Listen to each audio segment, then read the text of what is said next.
Ok, de anotar aqui. Pode pedir para começar, tá bom.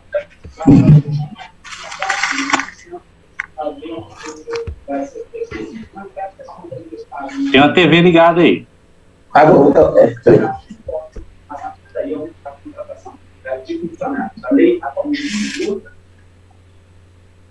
Boa noite, pode começar.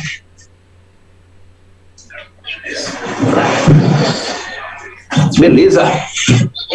Só um minuto, silêncio, peraí, só um minutinho.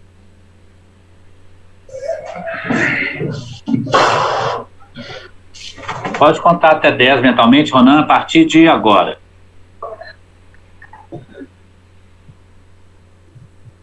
Pronto, valendo? Não, calma. Só um minutinho, eu vou falar. Boa tarde, doutor Gildo, tá dando suporte, tá dando o staff a nossa, mais um podcast. Me parece que esse é o 7980, né? Daqui a pouco nós estamos aproximando a 100 podcasts. E o convidado de hoje é o doutor professor Carlos Martinez. Daqui a pouco eu vou passar a palavra para ele.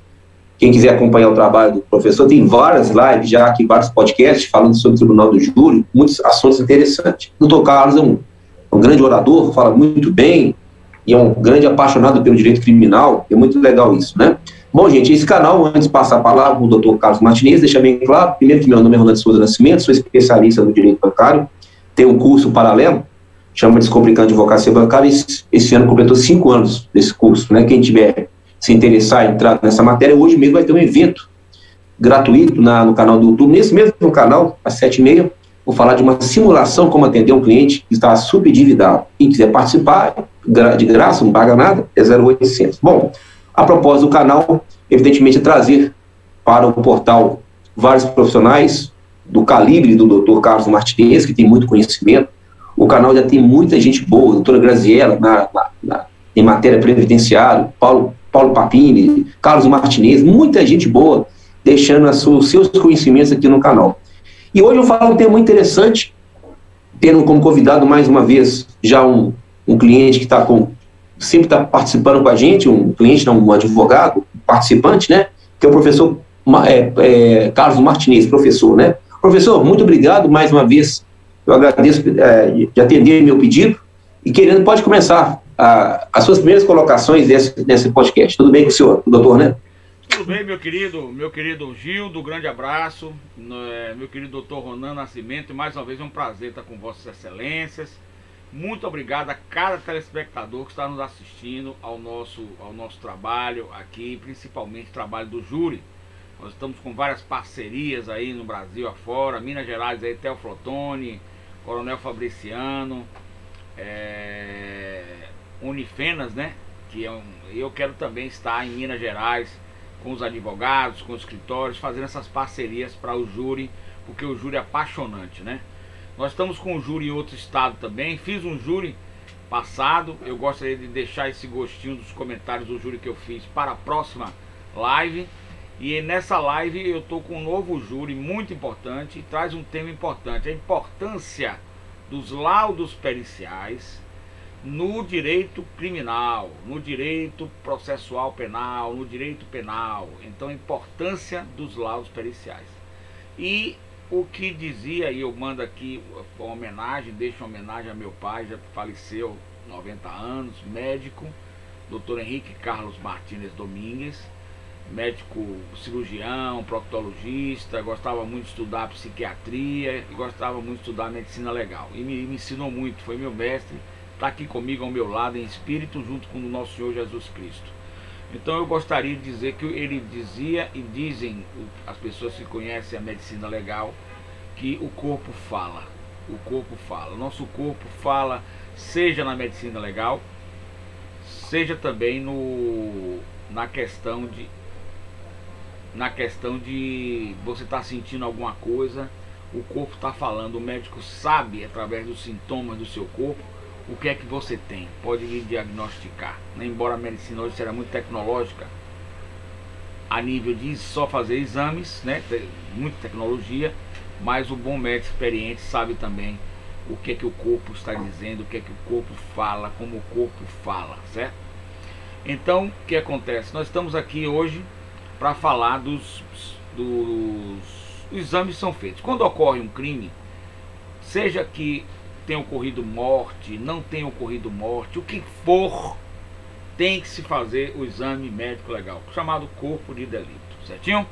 Essa é uma das provas da materialidade, a prova principal da materialidade delitiva.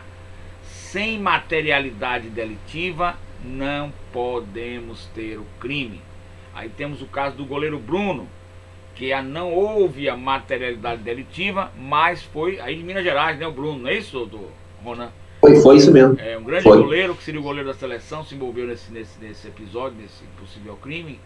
E ele a prova testemunhal vai suprir, em última ratio, última razão de ser, a prova testemunhal vai suprir as provas do exame de corpo de delito. Então, quando se bate em alguém, tem alguma coisa, se faz logo o exame de corpo de delito. Principalmente quando houver morte ou houver crime de tentativa.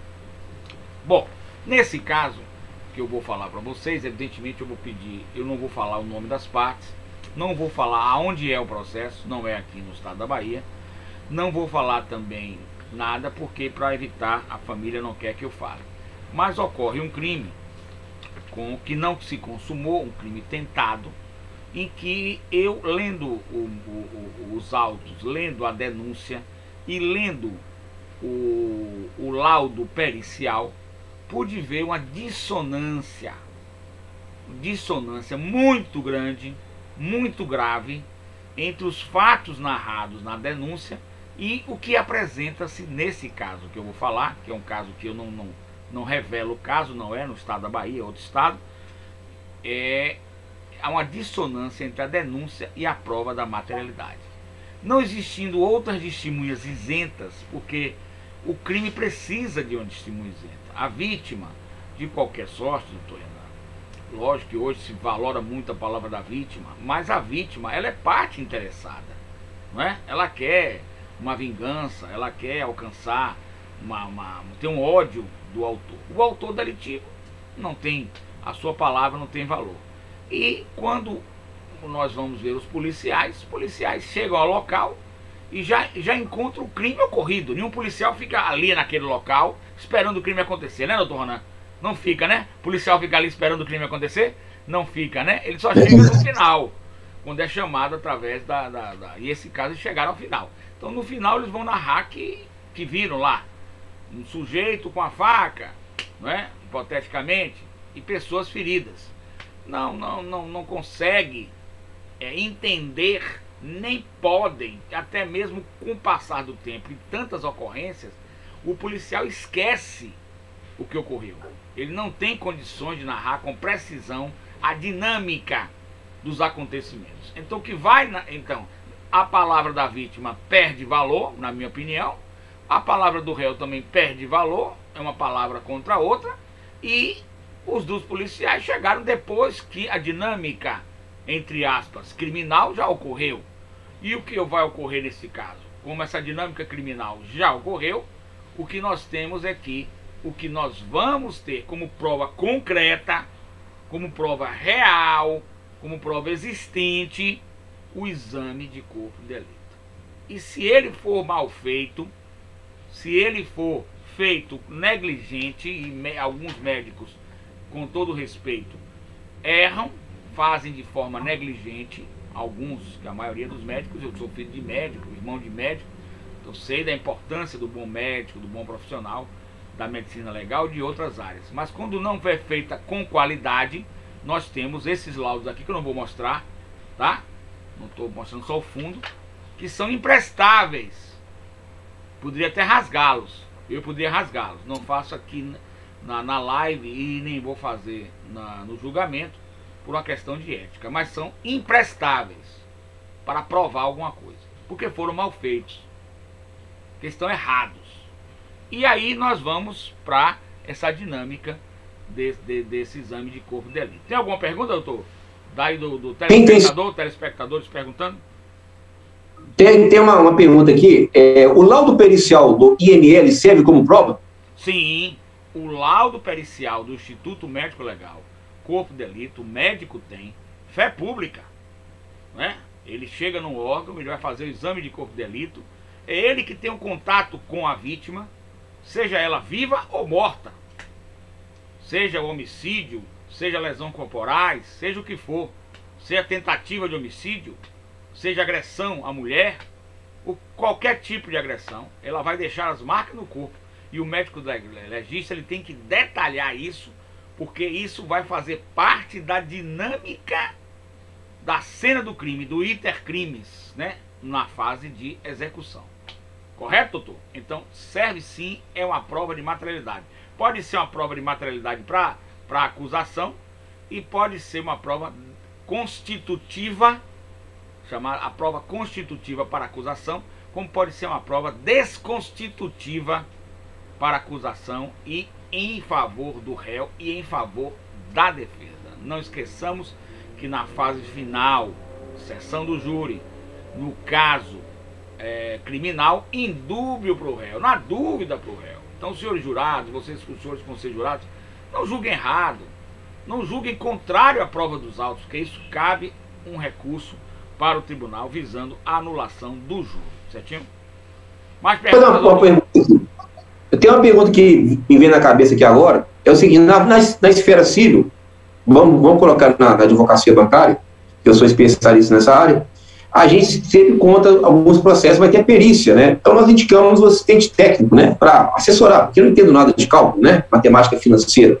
Na engenharia também, já tive processo de envolver engenheiro e tal. E no crime, o advogado também pode contar com uma parceria de um médico, de uma pessoa para auxiliar? Excelente pergunta. No crime, o advogado pode contar com o assistente técnico pericial e o Ministério Público também, no caso da acusação, pode ter o assistente técnico pericial e o juiz poderá também nomear um perito em cima do que foi dito pelo ML, embora o juiz tenha, na maioria das vezes, se tendo valorado a prova do Instituto Médico Legal. Se ela é inexistente, a coisa já era. E gostaria de falar também aqui do provimento número 188, né, da OAB Federal, que diz que o advogado pode produzir provas defensivas, pode produzir prova em direito penal, certo? Pode fazer uma investigação defensiva, uma investigação paralela à investigação da polícia, paralela à investigação do Instituto Médico Legal, e é chamada investigação defensiva, está aprovada no provimento da Ordem dos Advogados do Brasil, Seção Federal Brasília, para todo o Brasil. Diga, meu querido. E como é que faz a prova defensiva? Como é que na prática funciona isso? Tudo que você puder fazer dentro da lei como prova defensiva, você pode fazer. Tudo. Por exemplo, contratar um perito. O perito não examinou este laudo aqui que está na minha mão, esse imprestável aqui, que a gente poderia rasgar.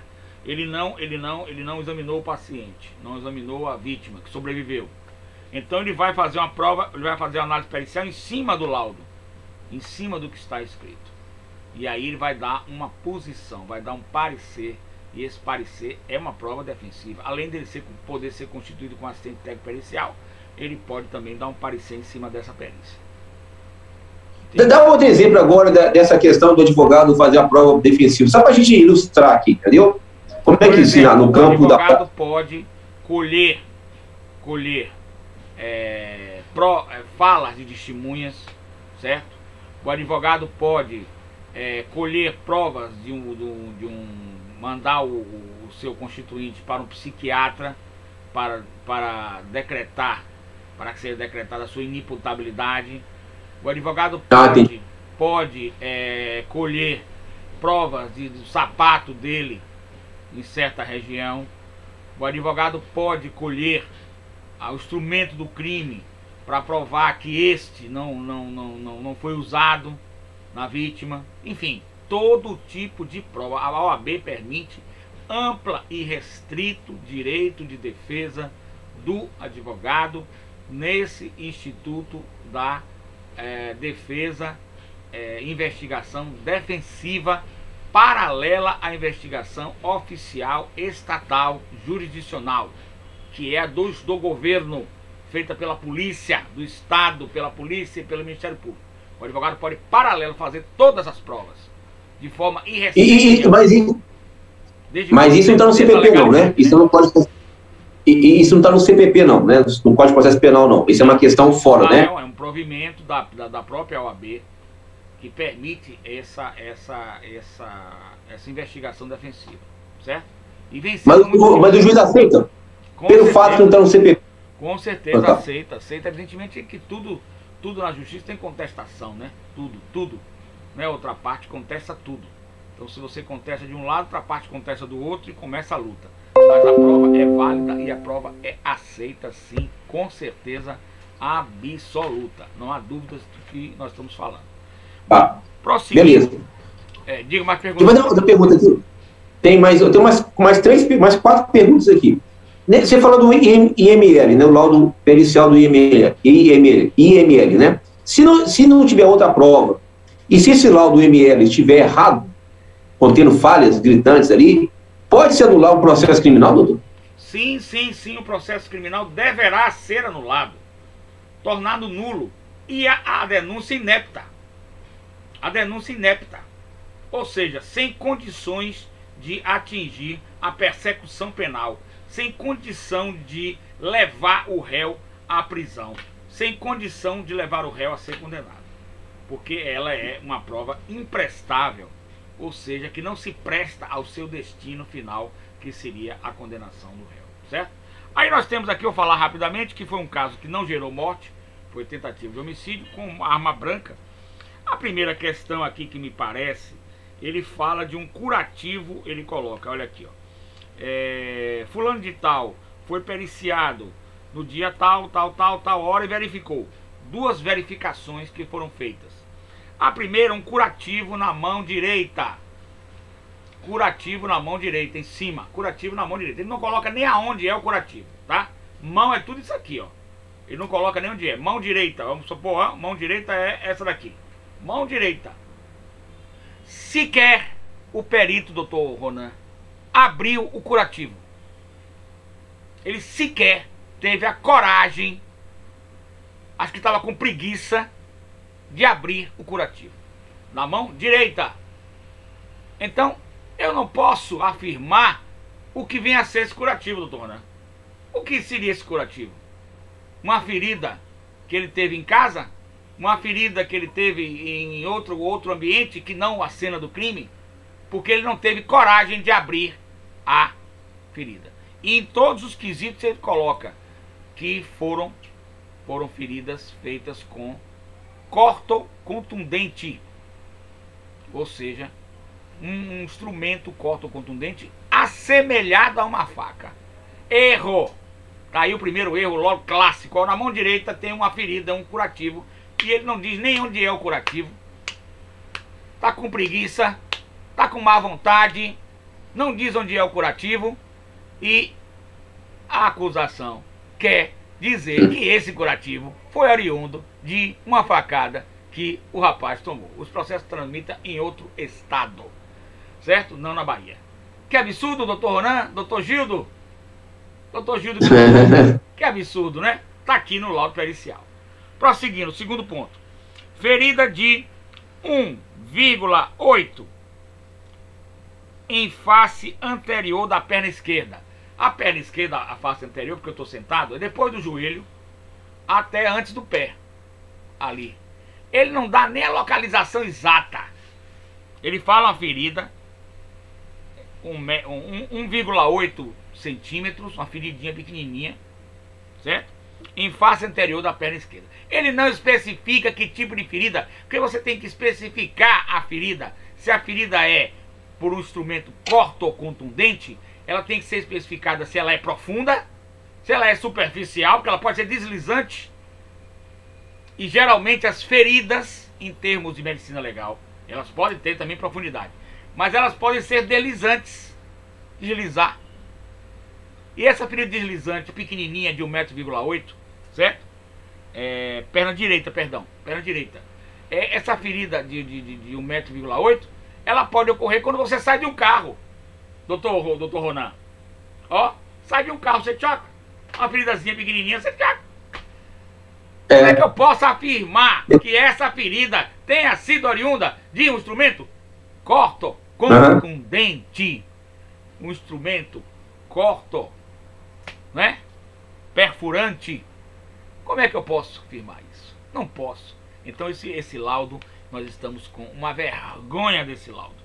Mas continuando aqui, ele vem para outro réu.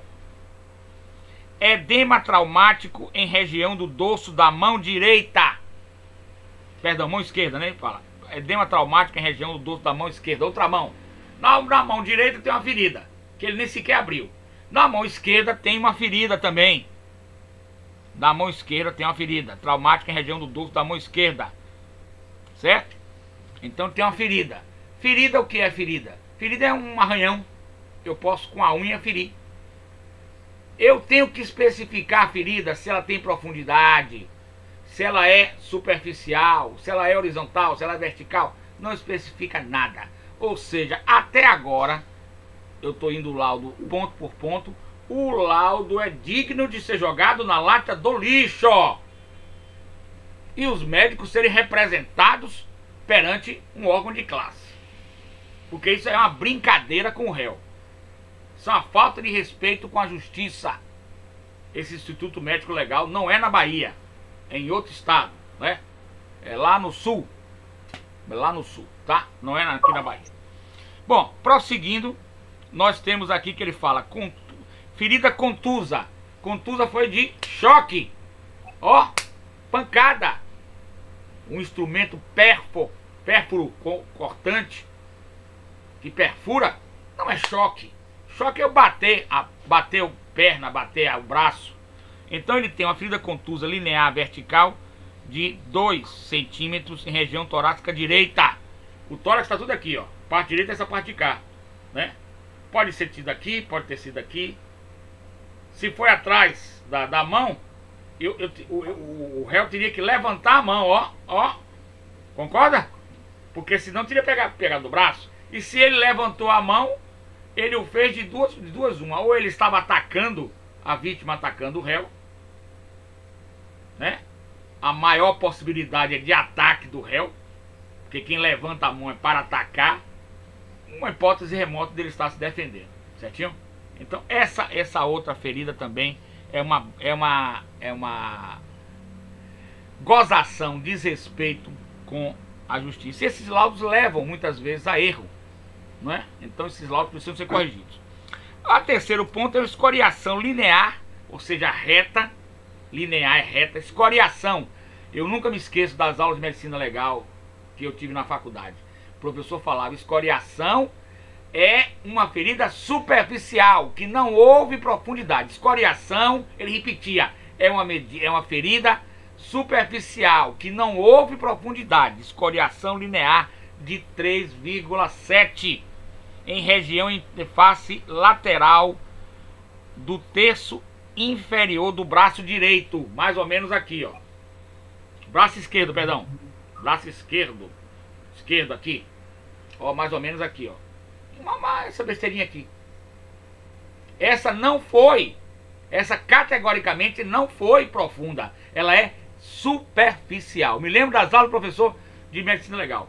Escoriação é uma ferida superficial, na qual não houve profundidade, na qual não houve penetração na pele. Isso pode ser feito com a unha. Com a unha. Não sei se os doutores aí que estão me ouvindo namoram, mas quem namora, às vezes no calor das emoções, pode dar aquela feridinha pequenininha com a unha. A mulher namorando com você dá aquela feridinha, né? Então essa feridinha que está aqui não prova nada. Ou seja, eu fiz aqui, doutor, é um laudo, esse laudo que não prova absolutamente nada. Não sustenta uma denúncia, é inépita essa denúncia. Cabe aí, doutor, uma ação declaratória no cível de nulidade desta perícia, chamando os médicos legistas para que sejam ouvidos. Porque cabe com certeza a nulidade. Diga, meu querido. Eu queria saber, essa pergunta. Então é possível, então, uma ação declaratória no cível? Sim. De nulidade do laudo pericial? Eu entendo, no cível, porque O laudo, embora ele tenha sido... Mas por que a competência é do civil e não da competência do juiz criminal? Ela Estranho, pode ser né? feita também no juiz criminal, mas eu entendo que você possa fazer qualquer tipo de ação declaratória, né? Tá aí. A ação declaratória visa declarar a existência ou inexistência de um fato. Concorda comigo? Então aqui ela visa declarar a existência ou inexistência desse laudo, a certeza ou incerteza desse laudo. Então eu entendo, meu entendimento, nós vamos tentar uma ação declaratória no cível, porque torna a questão prejudicial, doutor, na justiça criminal. O processo criminal, com esta ação, estará prejudicado de ter continuidade, certo?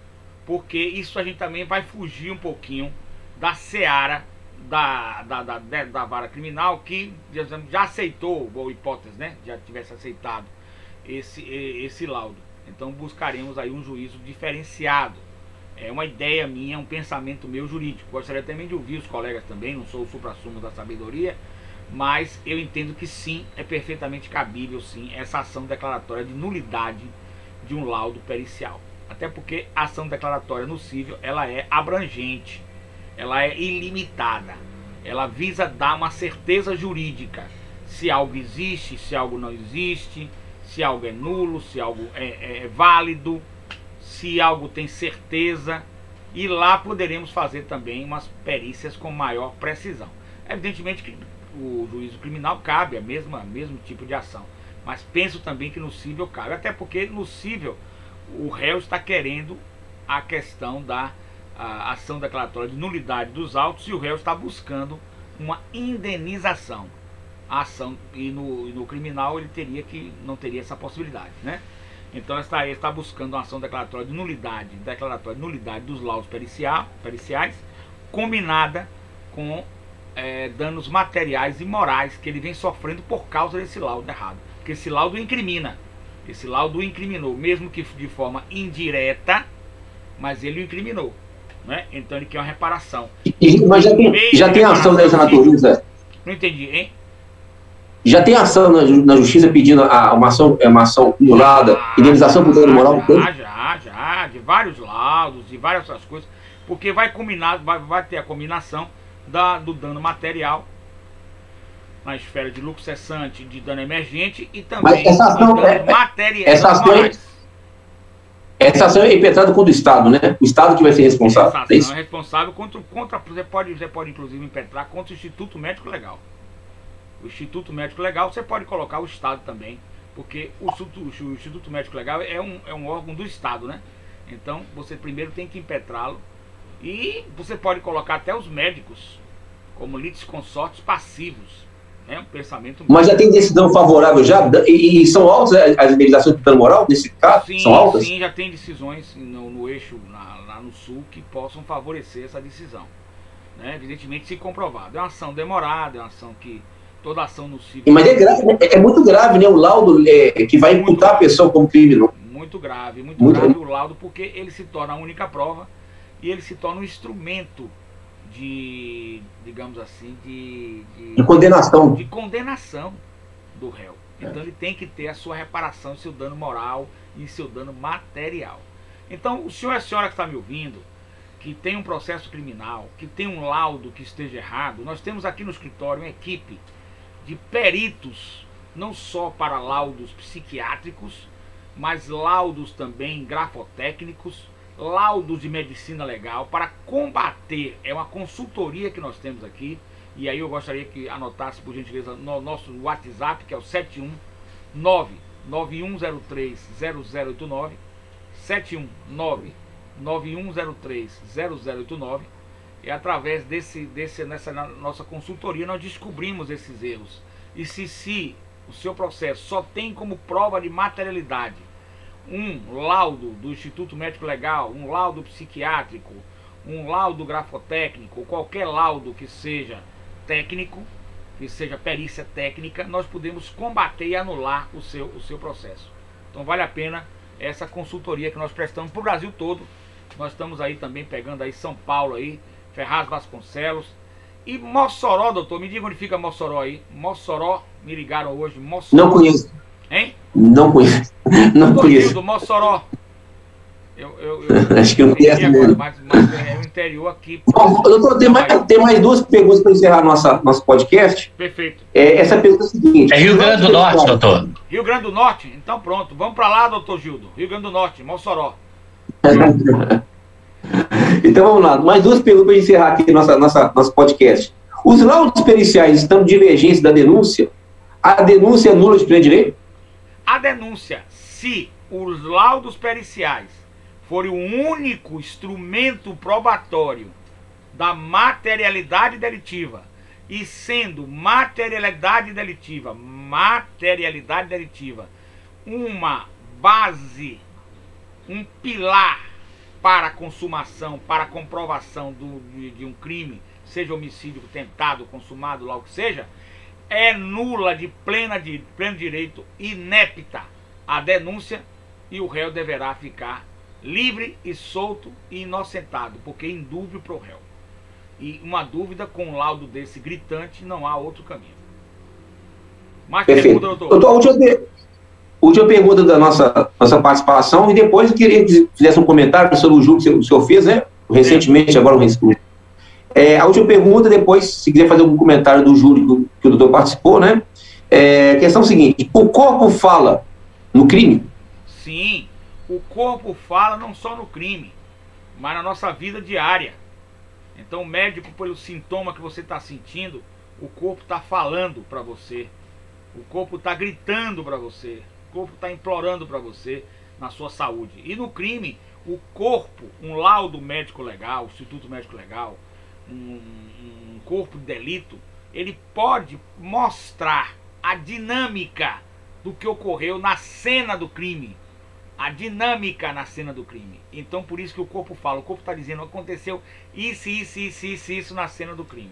Por isso é importante essa análise, e nós colocamos nosso telefone para a nossa consultoria. E um abraço aí o pessoal de Mossoró, Rio Grande do Norte, me ligou hoje pela manhã muito rápido, eu estava muito ocupado, me perdoe, mas eu vou retornar agora de tarde a ligação, e vamos a Mossoró atender o nosso constituinte, cliente lá, indicado para o escritório lá, de um grande amigo meu lá da região, que ele tem lá e tem outras cidades também. Então ele não pude diagnosticar, sabia que era Nordeste, né? Então 71 aqui em Salvador, 991030089, a gente atua no Brasil todo, principalmente nas consultorias também de laudo, inclusive psiquiátricos também, né? Utilizando o CID, que é o Código Internacional de Doenças, e o DSM-5, que é o Manual de Diagnóstico Psiquiátrico do americano, que serve para o mundo todo como pilar para detectar os transtornos mentais e psicológicos, certo?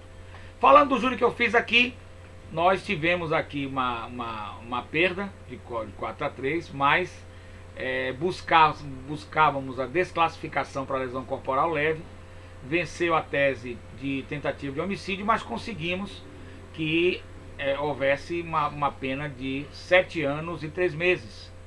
Então não há, o réu já inicia em regime semiaberto, então não há o regime fechado, certo? Depois eu gostaria de aprofundar mais o tema de desclassificação, né?